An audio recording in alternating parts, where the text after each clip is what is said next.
안녕하십니까. 통일전망대 김필국입니다. 참여연입니다. 며칠 사이 갑자기 추워졌죠. 얼마 전엔 11월로는 사상 처음으로 한파경보가 내려지기도 했습니다. 네, 하루 만에 기온이 20도 넘게 내려가기도 했는데요. 갑자기 닥친 맹추위, 북한도 마찬가지입니다. 백두산에는 낮에도 영하 30도의 혹한이 이어지고 있다는데요. 박철현 기자, 북한 상황 알아볼까요? 네. 북한도 이번 주 들어 전 지역에 우리의 한파 경보에 해당하는 추위 중급 경보를 발령했습니다. 이 북쪽의 찬 공기가 매우 강하게 흘러들어서 날씨는 몹시 추워지므로 추위 중급 경보가 발령된 상태입니다. 평양도 예외가 아니었는데요. 11월 29일 영상 2도였던 최저 기온이 다음 날에는 영하 10도까지 내려갔습니다. 양강도 해산은 영하 26도, 자강도 장진은 영하 24도를 기록했고요. 백두산 지역은 영하 36도, 낮 최고 기온도 영하 30도를 밑도는 한파가 몰아닥쳤습니다.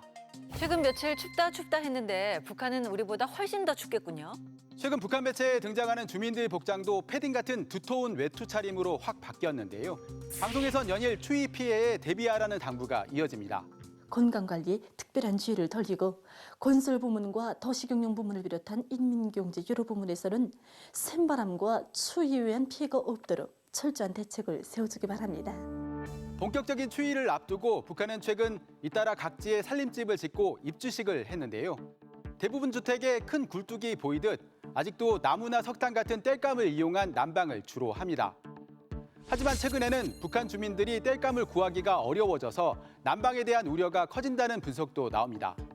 장마당이 좀 활성화됐을 때는 석탄을 이제 직접 운반하는 유통업자들이 있어가지고 원만하게 계속 움직이기는 했는데 지금은 시장이 위축되다 보니까 석탄이 있어도 공급은 잘 되지 않는 그런 상황이라고 볼 수가 있겠죠.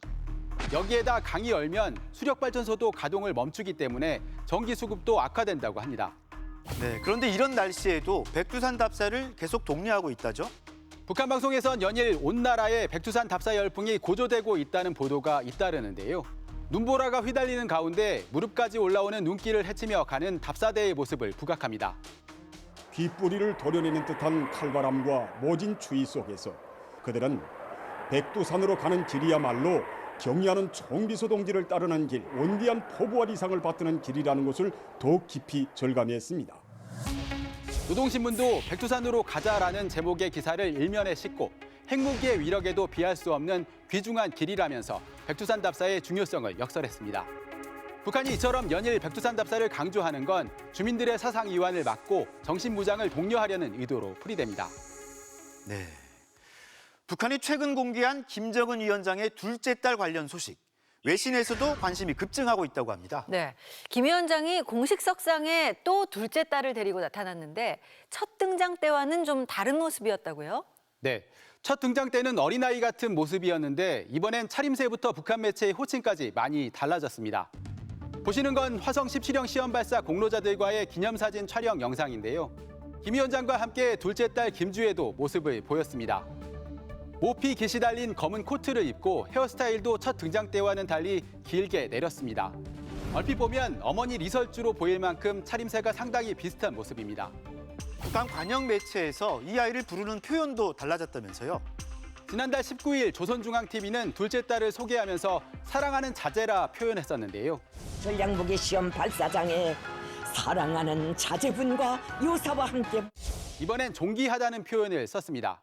전 비서동지께서 존귀하신 자제분과 함께 촬영장에 나오시자 환호하는 군중에게 박수로 화답하고 고개를 숙인 군 고위 간부와 꼿꼿한 자세로 악수를 하기도 했습니다.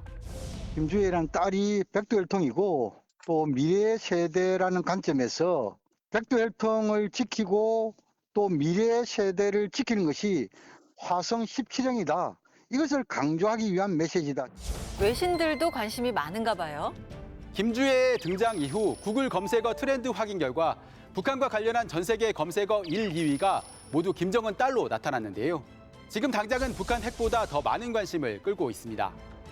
후계자가 될 가능성이 있는지 북한의 공개 의도가 뭔지를 분석하는 외신 기사도 잇따랐습니다.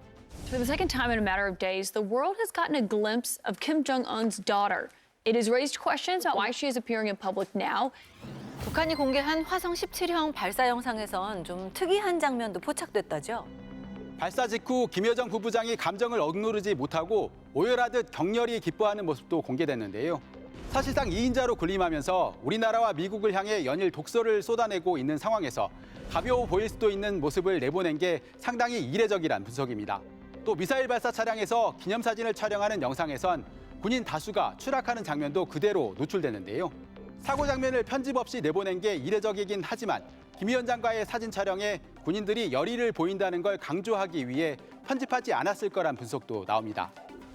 다른 소식도 알아볼까요? 북한이 최근 정치국 회의를 열었군요. 김 위원장 주재로 노동당 정치국 회의를 개최했는데요. 김 위원장은 올해 대내외적 환경이 사상 초유의 역경이었다면서도 국가의 위상이 상승했다고 말했습니다. 국가의 변혁적 발전을 위한 새로운 국면이 열리고 나라의 국위와 국방이 새로운 경제로 상승한 데 대하여 언급하셨습니다. 또 이달 하순 전원회의를 열어 올해 사업을 결산하고 내년 국정운영 방향을 결정하기로 했는데요.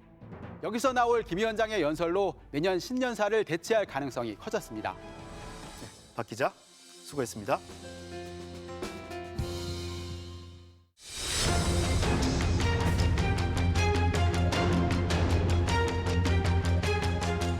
북한이 핵무력 완성을 선언한 지 5년이 지났습니다. 핵무력 완성 선언 이후 북한은 남북, 북미 정상회담에 나오면서 핵실험과 탄도미사일 발사를 하지 않겠다는 약속도 지켰습니다. 하지만 올 들어 북한의 행보는 위태롭기만 합니다. 미국 본토를 위협하는 대륙간 탄도미사일을 발사하고 핵무기 사용도 언급하며 위협하고 있죠. 5년 전과 같은 정세 완화의 기회를 기대하긴 어려운 걸까요? 최유찬 기자가 살펴봤습니다.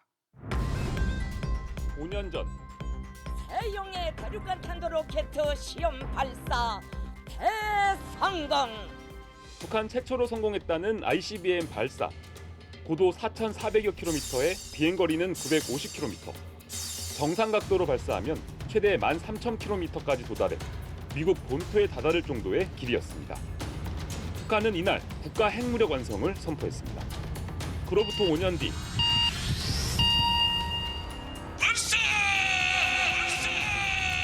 북한은 화성 17형 시험 발사에 성공했다고 대대적으로 선전했습니다. 고도 6,100km, 비행거리는 1,000km로 5년 전에 비해 사거리는 50km 가까이 늘어났고 단 분리와 정상 비행에 사실상 성공하면서 성능이 크게 개선됐다는 평가가 나왔습니다. 화성 15형 하나밖에 없었는데 지금 최근에 화성 17형 모델, 신형 모델을 하나 더 추가를 했죠. 나중에 이제 이것에 대한 실전화, 또 여기다가 개량형의 ICBM을 한 2억 개 정도 더 모델을 만들어내면은 이제 미국의 본토에 가닿을 수 있는 ICBM 모델이 한 서너 종이 나올 수 있게 되는 상황이 되는 거죠. 북한이 핵무력 완성으로 치닫던 5년 전과 그리고 지금의 상황은 공통점이 있습니다. 북미가 치열하게 대립하던 5년 전. 미국 본토 전역이 우리의 핵 타격 사정권 안에 있으며 핵 단추가 내 사무실 책상 위에 항상 놓여 있다는 것. Little rocket man, rocket fuel for the American economy. He is a sick puppy. 실제로 북한은 2016년부터 2년 동안 3차례나 핵실험을 잇따라 감행했고 2017년에는 16차례에 걸쳐 지상, 해상에서 다양한 사거리의 탄도미사일을 쏘아 올렸습니다. 미국과 국제사회는 가혹한 경제 제재와 강력한 한미 무력 시위를 펼치면서 위기는 고조됐습니다. 미국의 항공모함이 2017년 10월 같은 경우에는 거의 3대가 동해 전개되고 핵잠수함, 전력 폭격기가 동시에 들어오는 방식으로 해서 거의 군사적 작전을 이제 수행하기 직전의 어떤 모습처럼 압박을 가한 부분이 있었고. 하지만 북한이 핵무력 완성을 선언한 그때 이후 북한은 자세를 바꿔 대화에 나섰습니다. 북한의 평창 올림픽 참가를 계기로 남북 대화와 북미 대화가 이어지고 북한은 비핵화를 약속하고 실제로 풍계리 핵실험장과 서해 위성 발사장을 폐기했습니다.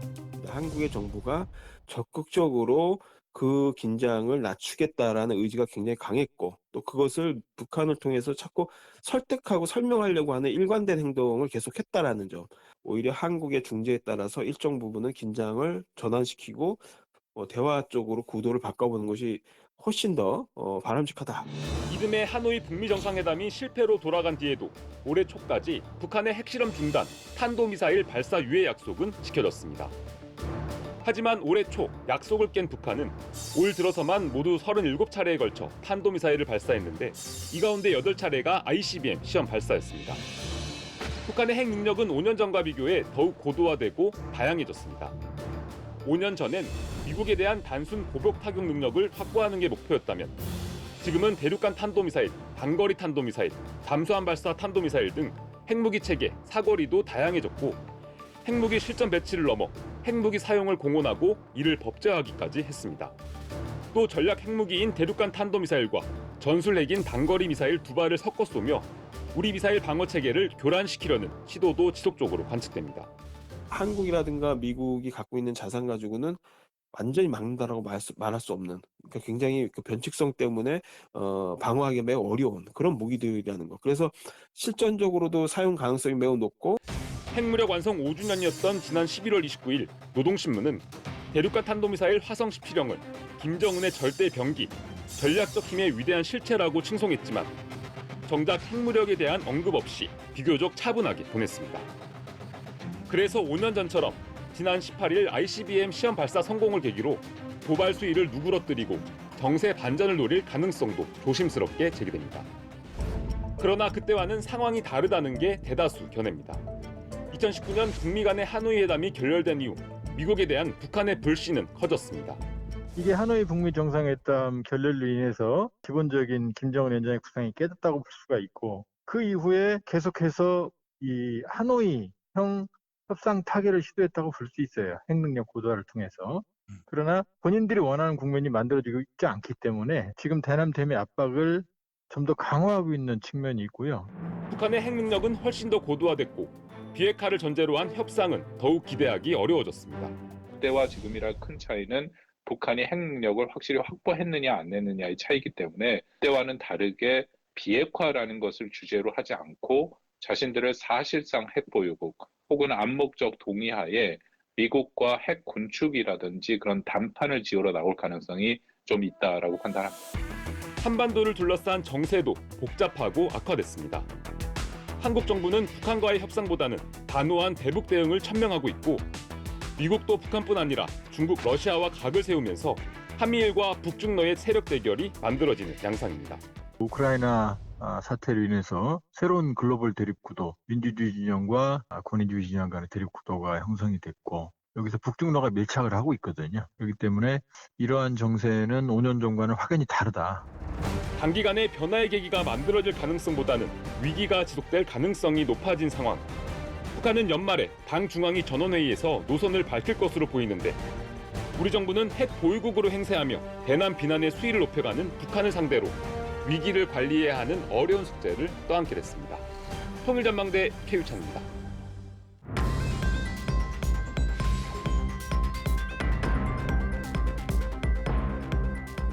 요즘 TV는 물론이고 인터넷이나 SNS에도 건강에 관한 정보가 넘쳐나죠. 어떨 때는 너무 지나쳐도 문제라는 생각이 들 때도 있습니다. 네, 오늘은 북한의 보건 의료에 대해 알아보겠습니다. 함께 하실 두 분입니다. 어서 오세요. 안녕하세요.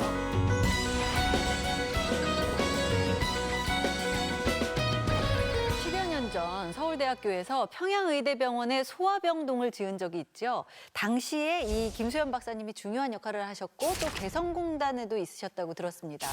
지금 이 북한의 의료 현실 그리고 당시 가까이에서 본 의료 현실을 좀 잘 아실 것 같은데 당시 의료 현실은 어땠나요? 사실 북측에서도 웬만하면 이제 본인들의 치부나 이런 거를 좀 잘 드러내지 않는 그런 것들을 많이 하는데 그 당시에는 이제 북한에서도 이제 아동 보건을 중요시해서 이제 평양의대 병원에 소아병동을 저희한테 공개를 했었고요. 근데 이제 그 공개를 했었을 때 이제 그거를 보셨던 선생님들이 아이를 낳게 하려면 그냥 아이를 여기서 밖으로 보내는 게 더 낫겠다라고 얘기하실 정도로 되게 좀 병원이 좀 어두컴컴하고 좀 이미지가 좀 밝지 않았던 그렇게 기억을 하고 있고요. 네. 수액 같은 의료 소모품이 좀 귀하다 보니까 네. 유리병 같은 데다가 이제 넣어서 수액을 맞는 그런 것들을 볼 수 있었습니다. 그래서 이제 그게 계기가 돼서 이제 서울대 어린이병원에 계신 선생님들이 거의 대거로 참여하셔가지고 의료 연수에 적극적으로 참여했던 계기가 되었습니다. 10여 년 전과 비교하면 지금 현재 북한의 의료 현실 많이 바뀌었을 것 같은데요. 어떻게 바뀌었을까요? 화면 보시죠. 여기는 함경북도의 한 병원인데요. 평양에 있는 김만유 병원과 함께 먼 거리 의료 봉사, 즉 원격 진료 과정을 선보였습니다. 이 인민병원들과 종합진료소들의 프로그램 적재 사업이 완료되어 있으며 연동 시험을 거쳐서 연말부터는 정상 가동을 보장하려고 합니다. 수술 모습을 실시간 화상회의로 참관하기도 하고요. 수술 지원을 해주기도 한다는데요. 이러한 혜택이 결국 주민들에게 돌아간다고 강조합니다. 이때까지는 이제 먼 거리 휴배하자면 자기 집을 떠나서 이제 군병원까지 가야 됩니다. 이렇게 환자들이 그 로상에서 허비하는 이 시간과 이 모든 이런 게 다 없어지면 맙니다. 네, 영상 보니까 리인민병원, 종합진료소, 군병원 이렇게 다양한데요. 북한의 의료 체계 어떻게 돼 있나요? 가장 상급 병원으로는 이제 직활시와 도의 대학병원과 종합병원이 있고요. 네. 그 시와 군 지역에 내려가서 이제 인민병원이 한 2곳 정도 있습니다.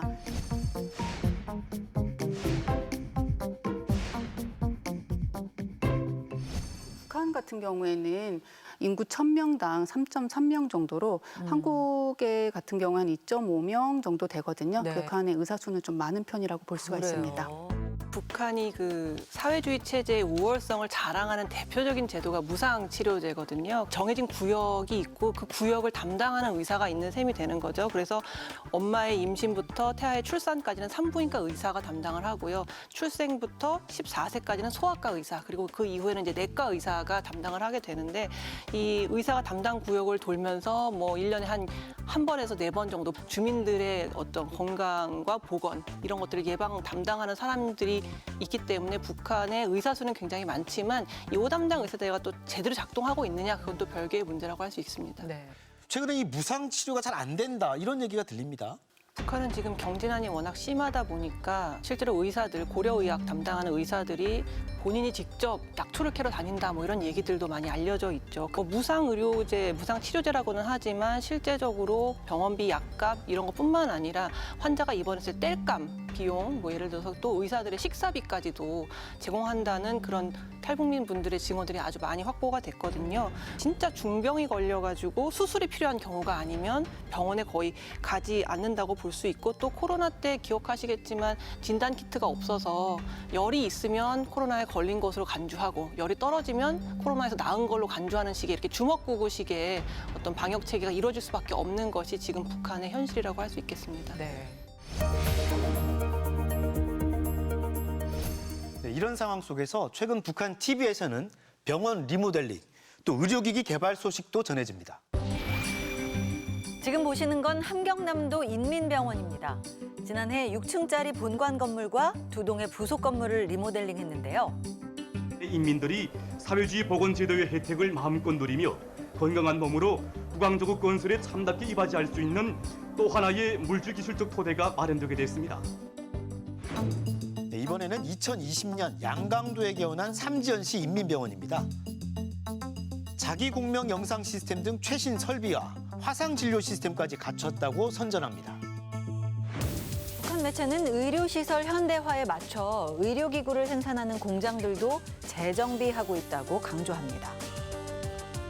구강 장비랑 그다음에 CT 정도가 있는 것 같은데요. 네. 근데 이제 김정은 시대의 가장 보건의료의 큰 특징이라고 하면 이제 보건의 현대화, 과학화라고 볼 수가 있습니다. 2013년부터 지금 옥류 아동병원도 만들었고 안과병원 그리고 구강병원도 만들고 있고요.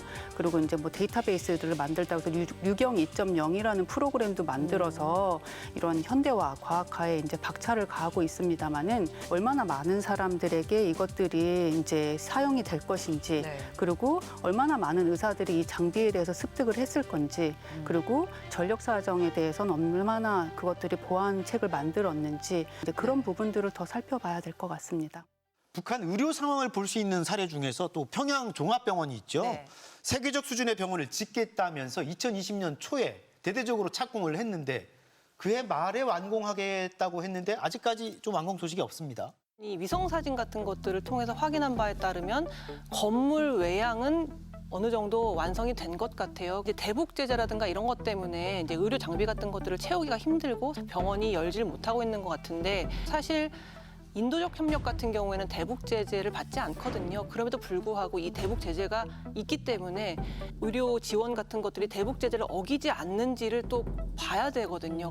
예를 들면 타미플루를 제공하려고 했지만 타미플루를 싣고 가는 트럭이 제재에 걸려서 결국은 못 간 적이 있었죠. 이런 현실적인 문제 때문에 의료 장비가 제대로 구비가 안 돼서 병원문을 못 열고 있는 게 아닌가 싶습니다. 사실 이 의료나 보건 같은 것들은 네. 기본권이나 인권에 해당되기 때문에 국제사회가 좀 함께 협력해야 하는 것 아닐까 하는 생각도 들거든요. 네, 맞습니다. 김수현 박사님 참여하셨던 남북 의료 협력, 이렇게 남과 북이 함께 노력했던 시절도 있었습니다. 남북 공동진료가 최초로 이루어졌던 2008년 북한 평양의대 병원 모습입니다. 당시 남측 의사들은 4차례에 걸쳐서 평양으로 건너가 북측 의사들과 함께 환자들을 돌봤었죠. 증상이 많이 설사가 심한가요? 뭐 하루에 몇 번이나? 하루에 그저 15번. 15번. 당시 남측 의사와 북측 환자의 만남이 자연스러워서 놀랍고 또 감동적이기도 했죠. 동시에 북한의 의료 현실이 안타깝게 느껴지기도 했습니다. 어떤 정도로 쓰시나요?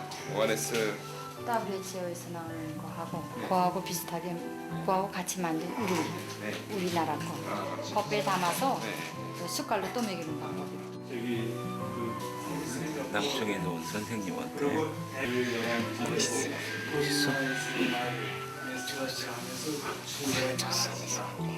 남쪽에서 왔어요. 몰랐어요. 그거는 정확하게 모르겠어요. 의료 협력에서는 구체적으로 어떤 지원을 하는 건가요? 북한이 워낙 경제난으로 인해서 병원 시설이 안 좋아졌고 낙후되었기 때문에 병원을 이제 저희가 5층 건물짜리로 하고 지하 2층에 이제 건물을 이렇게 지어줬는데요. 이 자연광을 이제 마음껏 받기 위해서 안에다가 이렇게 정원 같은 거를 만들고 사방에서 이제 창이 들어오게끔 설계를 하셨고요. 그리고 이제 장비 관련해서도 사실은 이제 전력이 거기에 굉장히 불안정합니다. 그래서 다 안정기를 설치했던 그런 기억도 나고 의료인 재교육 같은 경우에는 한 번 2006년에 한 번 하고 그다음에 2008년에 4차례를 하고 이제 병원이 개원되고 나서 그 이후에도 지금은 좀 상상이 되지 않습니다만 그때 당시에는 워낙 분위기도 좋았고 또 남북 간의 의지가 굉장히 강했기 때문에 가능했던 일 같습니다. 좀 인상적이거나 기억에 좀 남는 에피소드가 있다면 어떤 게 있을까요? 가장 기억에 남는 거는 그때 저희가 이제 대장과 이 내시경 하는 장비를 저희가 제공을 해줬어요. 그러면서 이제 선생님들한테 이제 설명을 해줬더니 어떤 한 여자분께서 아니 이게 똥구멍이 들어갔다고 어떻게 입으로 들어가냐 대장 내시경 장비가 이제 사실은 이제 장비만 한 거지 이제 스코프라고 하는 그 튜브 같은 거는 다 바꿔서 하고 있잖아요. 그래서 그거를 이제 설명해주고 이제 납득을 시켰던 그래서 그게 가장 저한테는 가장 기억에 남는 그런 일화인 것 같습니다. 그렇군요. 조금 전에 화면에서 보셨지만 이제 한때 남북한 의료진들이 협력해서 이 아이의 질환을 같이 치료하는 모습 보니까 굉장히 마음이 뭉클한데 그 뒤로는 사실 그 남북한 의료 협력이 잘 되지는 않고 있습니다. 뭐 아시다시피 백신, 코로나19 백신도 북한이 받지 않겠다고 한 경우가 있었잖아요.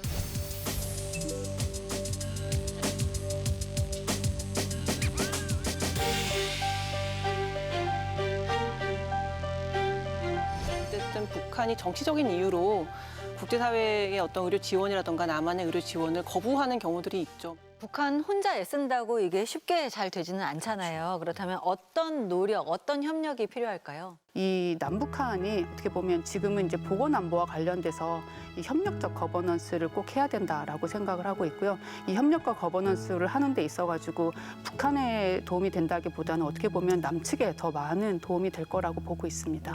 사실 남북한의 어떤 의료 협력은 남북한의 정치 상황에 많이 휘둘리기 때문에 결국 국제사회를 통해서 북한의 의료 현실에 개입하는 게 가장 효과적이라고 볼 수가 있거든요. 아무래도 이제 국제사회가 개입을 하고 북한도 국제사회가 손을 내밀었을 때 그걸 거부하는 게 아니라 손을 잡고 어쨌든 건강과 생명에 대한 거니까 인민들의 어떤 보건을 위해서는 그 부분도 좀 적극 협조해줬으면 좋겠다는 생각이 듭니다. 변화하고는 있지만 북한의 의료 현실 아직 부족한 부분이 많은 것 같습니다. 국제사회도 역할을 고민할 필요가 있겠다 싶습니다. 오늘 도움 말씀 고맙습니다. 감사합니다.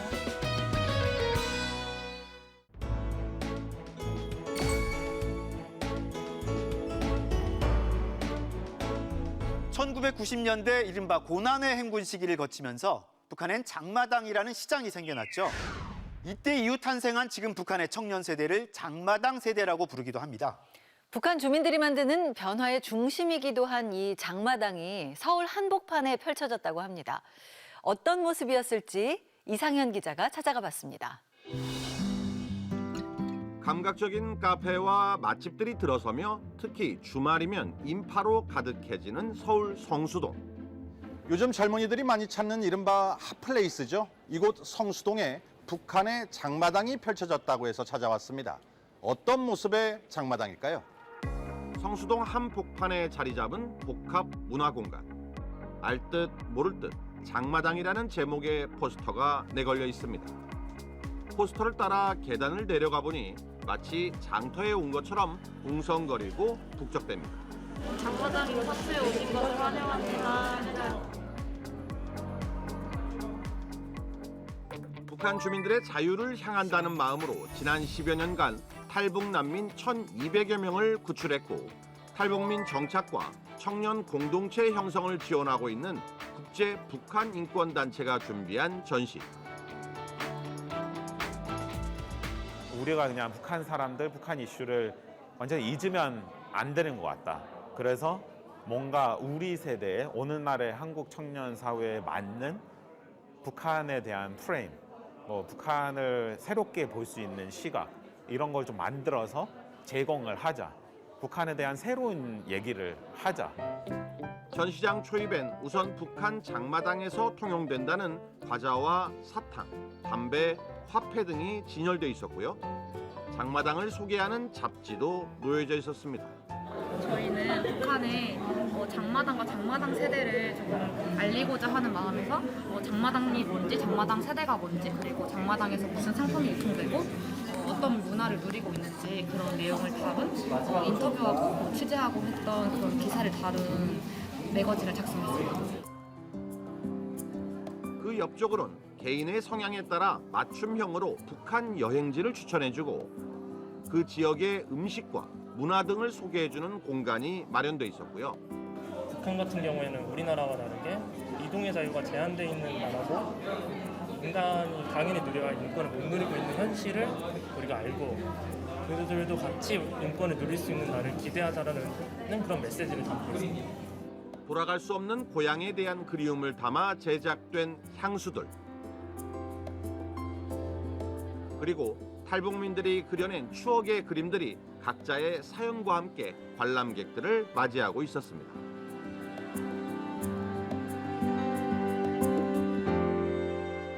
할머니 댁인데요. 할머니 댁 옆에 감자 꽃밭이 있어서 그 가운데 회색이 철망이거든요. 그래서 그 철망에 올라가서 사촌과 함께 놀고 자고 하면서 지켰던 그 기억이 행복했다고 합니다. 우리의 청년 세대, MZ 세대와 비슷하다는 북한의 장마당 세대. In the 1990s, North Korea's socialist economy collapsed, triggering a devastating famine. The North Korean people had to get creative to survive. So they took the economy into their own hands and started trading in new markets known as Jangmadang. 또 북한 주민들의 소소한 일상에 대한 탈북민들의 다양한 이야기를 영상으로 만나보는 자리도 마련됐는데요. 북한은 집들이 아파트보다는 그 단독주택처럼 땅집이 많아서 골목이 많거든요. 그런 곳에서 데이트를 가장 많이 하고 산에 가서도 하고 그렇게 했던 것 같습니다. 이번 전시엔 여러 북한 출신 대학생들도 참여해 자신의 경험을 공유하고 남한 대학생들과 의견을 주고받으며 하나하나를 완성했습니다. 어떤 편견에 있어서 이런 부분이 있지 않을까라고 했을 때 제가 북한 출신으로 그런 경험들을 이제 어떤 식으로 제가 받아들일 수 있는지 그런 거를 좀 많이 얘기를 했던 것 같습니다. 장마당에서 제일 좋았던 기억이 이렇게 하면은 아무래도 그 시장 가서 북한에서 그 유명한 녹마국수 일단 점심시간에 그거 먹는 게 제일 좋았던 것 같습니다. 네. 부모님이랑? 네. 엄마 손잡고? 그럼요. 젊음의 거리를 걷다 우연히 전시장을 찾았다는 시민들. 특히 또래 청년들에겐 예기치 않게 값진 시간이 됐습니다. 장마당이라고 써 있어서 처음 들어보는 단어라 이제 그게 뭐지 하고 내려와 봤는데 이렇게 펼쳐져 있더라고요. 제가 생각하지 못했던 북한에 대해서 다들 더 많이 그 이상으로 관심 갖고 있고 이것저것 알려주는 게 되게 흥미로웠어요. 북한에 대해서 전혀 몰랐었는데 이제 설명을 잘 해주시니까 뭐 여행 가고 싶은 것도 생기고 이제 북한 사람들이 어떻게 사는지에 대해서 좀 알게 된 것 같아요. 심심치 않게 눈에 띄었던 외국인 관람객들도 남북 청년이 함께 준비한 전시물들에 상당한 관심을 내비쳤습니다. I didn't know any of it before, 아하. so it's very interesting. 우리 아들도 지금 미국에서 왔기 때문에 한번 이런 것도 좀 배우고 보는 게 좋을 것 같아서. 서울의 대표적인 젊음의 거리에서 펼쳐졌던 북한의 장마당.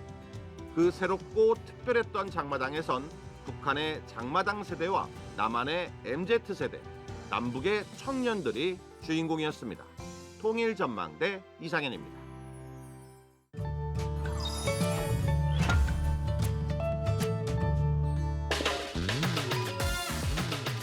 한림인국? 오다줄? 섭사졸, 잼이 섞어서 만드는 거라 뭔가 그럴 거라고 생각했어요. 과일 같은 것을 설탕해주려 만든 잼을 북한에서는 단조림이라고 하고 외래어로는 짬이라고 합니다. 북한의 조선말 대사전에는 딸기 단조림, 달의 단조림, 밤 단조림과 같은 단어가 함께 올라 있습니다. 저는 예상치 못한 답변이었어요. 북한 신기하네요. 처음 알았어요. 뭔가 느낌이 그 잼이 다니까 졸여서 만드니까 단조림이 얼마 전까지만 해도 포근한 날씨가 이어지더니 갑자기 매서운 추위가 기승을 부리고 있습니다. 주말 사이 수도권과 강원 일부 지역에선 눈이나 비가 내린다고 하네요. 강대강 대치 속에 남북 관계도 꽁꽁 얼어붙어 있는데요. 언젠가 훈풍이 불어오길 기대하겠습니다. 통일전망대 다음 주도 알찬 내용으로 찾아오겠습니다. 고맙습니다.